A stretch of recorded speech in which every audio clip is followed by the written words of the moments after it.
Hello everyone. Welcome to केने studies. आज है 10 नवंबर और आज के करंट अफेयर सेशन में हम जिन टॉपिक्स को कवर करेंगे वो टॉपिक्स हैं संजय गांधी नेशनल पार्क। ये हाल ही में काफी चर्चा में रहा है, हम इसके बारे में देखेंगे। साथ ही हम देखेंगे शहीद वीर नारायण सिंह म्यूजियम के बारे में। ये भारत का पहला डिजिटल म्यूजियम है, इसलिए काफी चर्चा में रहा है।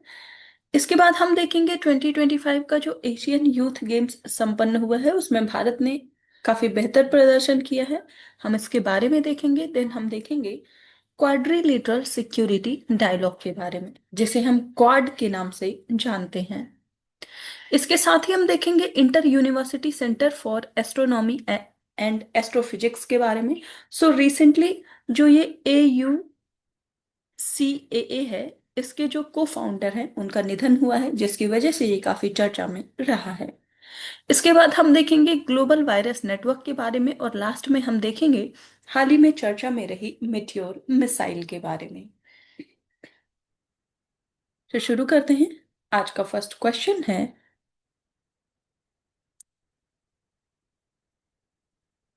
Consider the following statements regarding the Sanjay Gandhi national park. So यहाँ पर संजय गांधी राष्ट्रीय उद्यान से संबंधित कुछ कथन दिए गए हैं जिन पर आपको विचार करना है। फर्स्ट स्टेटमेंट है, SGNP serves as a vital ecological buffer for the Mumbai metropolitan region and is considered a major urban biodiversity hotspot. And second, the endemic plant species curvy found in the park exhibit mass flowering every 2 years. So this national park's fauna includes leopards, but it is unique among national parks as it has no species of deer. और यहां पर आपसे correct statements पूछे जा रहे हैं। आपको बताना है संजय गांधी नेशनल पार्क से संबंधित यहाँ पर कितने ऐसे स्टेटमेंट्स हैं जो कि करेक्ट हैं।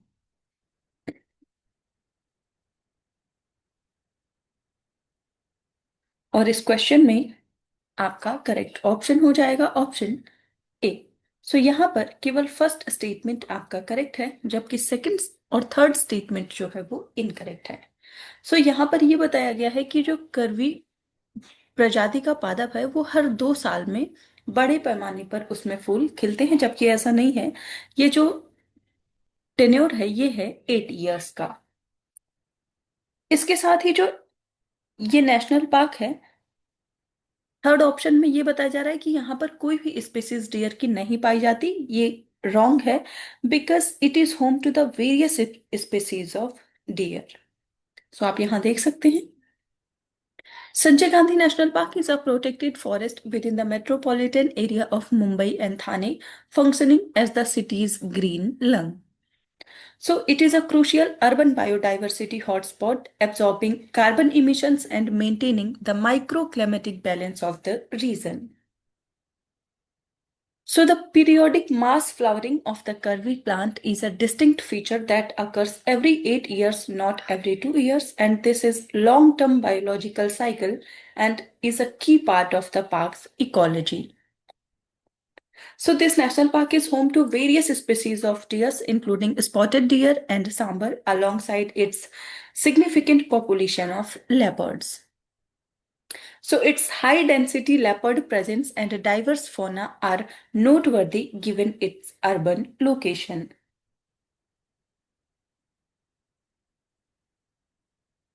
So, Sanjay Gandhi national park के बारे में हमने जो अभी देखा, ये स्थित है मुंबई महाराष्ट्र में और इसको स्टैब्लिश किया गया 1996 में और इसका एरिया है 87 square kilometre.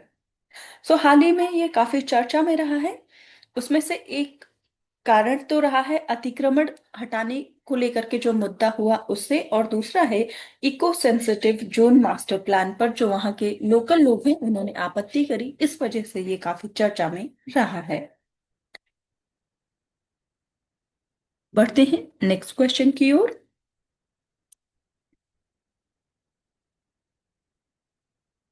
Prime Minister Narendra Modi inaugurated India's first digital museum of tribal freedom fighter at Nawa Raipur, Atal Nagar.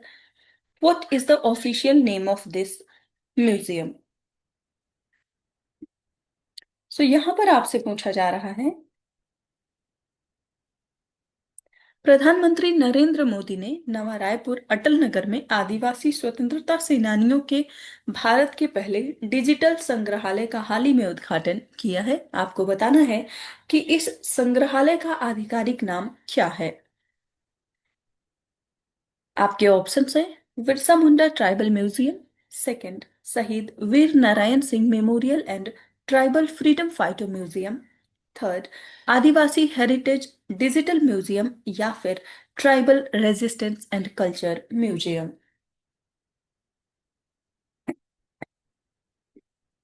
आपको बताना है, भारत का जो पहला आदिवासी संग्रहालय है उसका आधिकारिक नाम क्या है।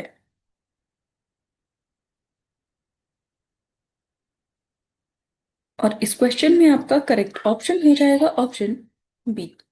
सो इसका आधिकारिक नाम है Shaheed Veer Narayan Singh memorial and tribal freedom fighters museum. आप देख सकते हैं। So PM Modi inaugurated this India's first digital museum of tribal freedom fighters named Shahid Veer Narayan Singh Memorial and Tribal Freedom Fighters Museum at Nava Raipur, Chhattisgarh. So ये भारत का पहला fully digital museum है dedicated to tribal heroes and freedom fighters. इसके features की बात करें तो इनमें शामिल है VFX displays, digital projections, QR coded story telling and interactive touch screens to create an immersive learning experience. So this museum pays tribute to Shahid Veer Narayan Singh, the first martyr of Chhattisgarh who led a revolt against British exploitation during the famine of 1856 and 57. So this museum highlights various tribal uprisings like the Halwa Rebellion, Bhumkal movement and Jhanda and Jangal Satyagraha. शहीद वीर नारायण सिंह की अगर हम बात करें तो इनका जन्म हुआ 1820 में छत्तीसगढ़ में।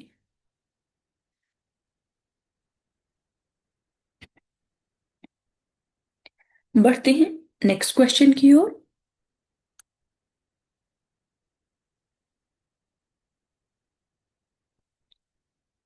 Where were the 2025 Asian Youth Games held in which India achieved its best ever performance with 48 medals?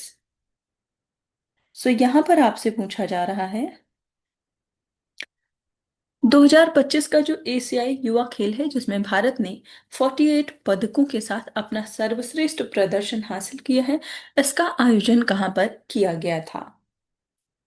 आपके ऑप्शंस हैं, Manama Bahrain, Doha Qatar, Nanjing China, या फिर Singapore.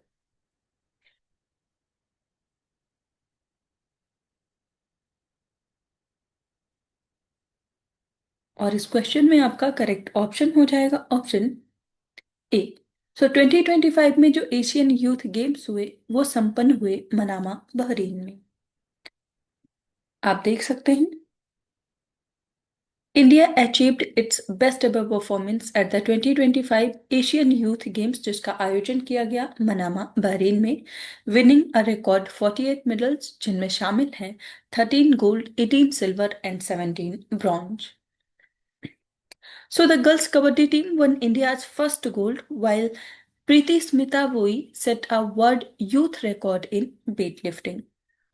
So the event served as a qualifier for the 2026 Youth Olympics in Dakar, Senegal. सो जो Asian youth games है इसको organise किया है Olympic council of Asia ने, और ये थर्ड एडिशन है एशियन यूथ गेम्स का। इससे पहले इसका आयोजन किया गया है 2009 सिंगापुर में एंड देन 2013 नानजिंग, चाइना।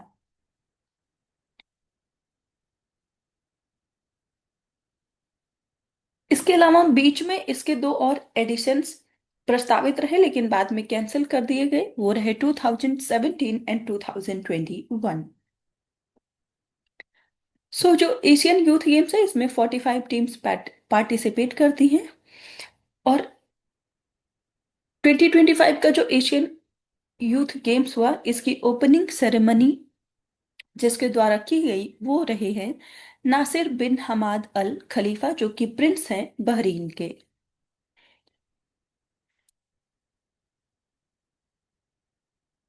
पढ़ते हैं नेक्स्ट क्वेश्चन की ओर।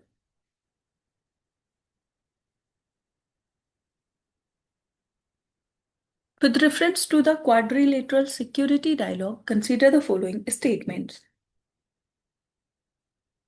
यहाँ पर आपसे पूछा जा रहा है चतुर्भुज सुरक्षा वार्ता से संबंधित यहाँ पर कुछ कथन दिए गए हैं जिन पर आपको विचार करना है। फर्स्ट स्टेटमेंट है it includes India, Japan, United States and Australia. And second, the primary objective of Quad is economic cooperation among member states. And third, the Quad conducts joint military exercise under the framework of the Malabar exercise. और यहां पर आपसे correct statements पूछे जा रहे हैं। आपको बताना है क्वाड से संबंधित यहां पर कौन से ऐसे स्टेटमेंट्स हैं जो कि करेक्ट हैं।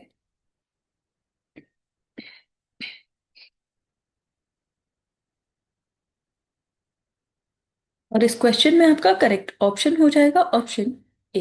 आपने देखा ही होगा कि ये जो सेकंड स्टेटमेंट है ये इनकरेक्ट है, क्योंकि इकोनॉमिक कोऑपरेशन जो है वो इसका प्राइमरी ऑब्जेक्टिव नहीं है। प्राइमरी ऑब्जेक्टिव है स्ट्रेटेजिक एंड सिक्योरिटी कोऑपरेशन।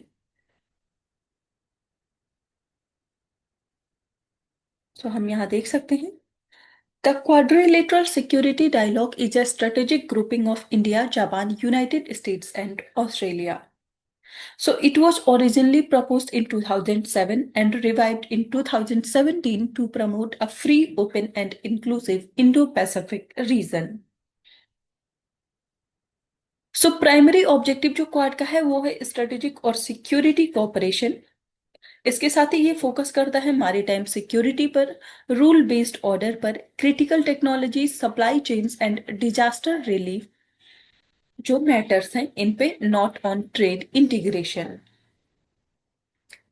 इसके साथ ही the Malabar exercise is a naval exercise originally bilateral between India and US and then later expanded to include Japan and Australia, which aligns with the Quad framework. Malabar exercise is not formally under Quad, but it is symbolically linked to it as part of maritime cooperation among the C4 nations.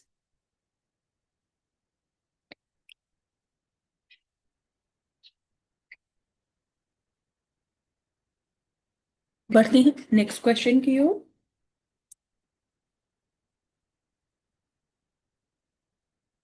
Consider the following statements regarding Inter-University Center for Astronomy and Astrophysics.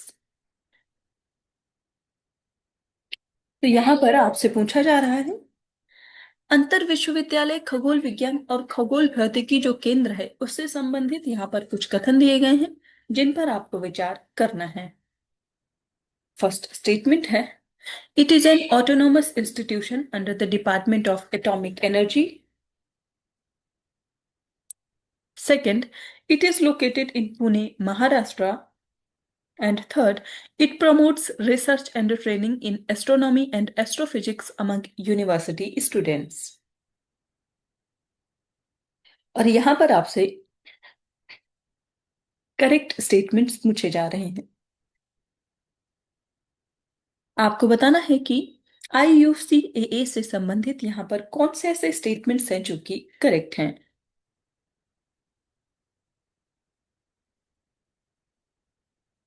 और इस question में आपका correct option हो जाएगा option B. यहाँ पर second और third statement आपका करेक्ट है जबकि फर्स्ट स्टेटमेंट इनकरेक्ट है। ये एक ऑटोनोमस इंस्टीट्यूशन है जिसको स्टैब्लिश किया है यूजीसी ने।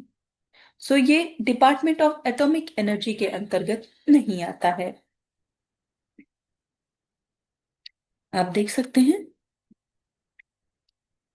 The Inter-University Center for Astronomy and Astrophysics is an autonomous institution established by the UGC, not under Department of Atomic Energy. And it is located in Pune, Maharashtra, within the Savitribai Phule Pune University campus. So it was established to promote research, training, and collaboration in astronomy and astrophysics among university and college students and faculty across India. So IUCAA जो है इसको establish किया गया 1988 में और वर्तमान समय में इसके डायरेक्टर हैं आर श्री आनंद। इसके साथ ही ये काफी चर्चा में रहा क्योंकि भारत के जो थ्योरेटिकल फिजिसिस्ट रहे हैं नरेश दधीच, जो कि को फाउंडर भी रहे हैं inter university centre for astronomy and astrophysics के, इनका हाल ही में निधन हो गया है और ये अपने बीजिंग चाइना के दौरे पर थे रिसर्च को लेकर के।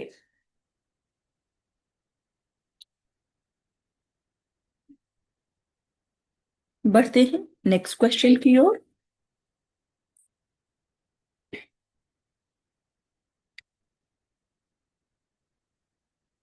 What is the primary objective of the global virus network? तो यहाँ पर आपसे पूछा जा रहा है ग्लोबल वायरस नेटवर्क जो है इसका प्राथमिक उद्देश्य क्या है? आपके ऑप्शंस हैं to promote global trade of antiviral drugs, second to prevent and control global viral threats, third to conduct vaccine trials for WHO और to manage hospital based infection control systems.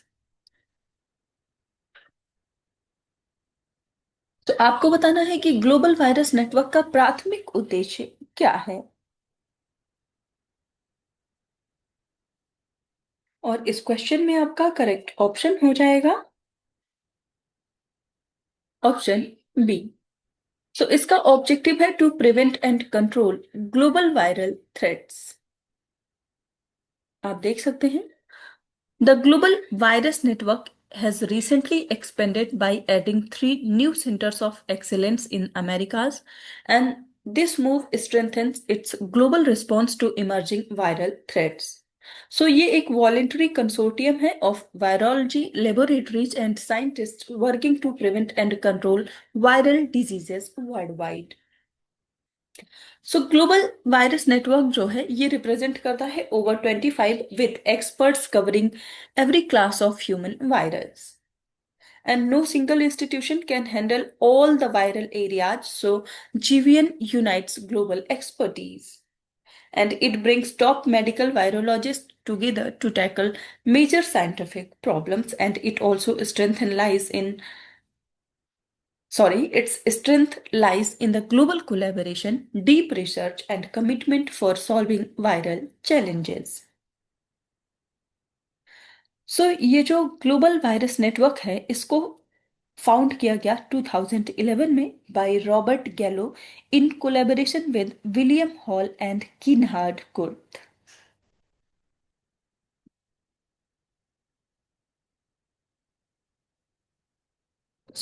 GVN की जो 3 main interest areas हैं अगर हम उनकी बात करें तो वो एरियाज हैं support for cutting edge research, public education and advocacy. बढ़ते हैं नेक्स्ट क्वेश्चन की ओर।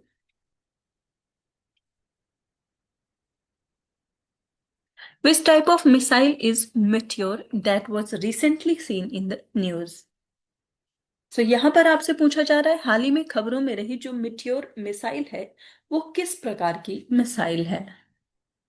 आपके ऑप्शंस हैं short range air to air missile, second beyond visual range air to air missile, third medium range ballistic missile या फिर cruise missile. आपको बताना है जो मेट्योर सिस्टम है ये किस प्रकार का मिसाइल सिस्टम है।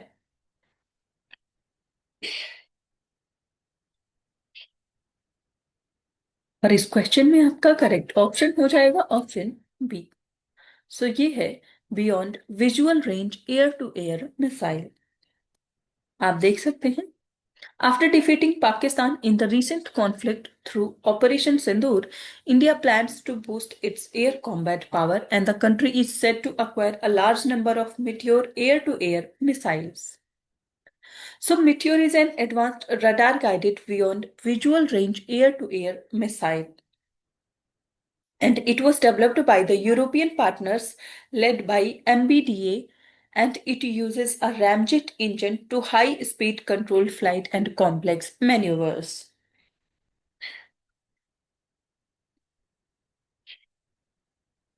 तो आज के करंट अफेयर सेशन में इतना ही। Thank you for watching. Do like share and subscribe.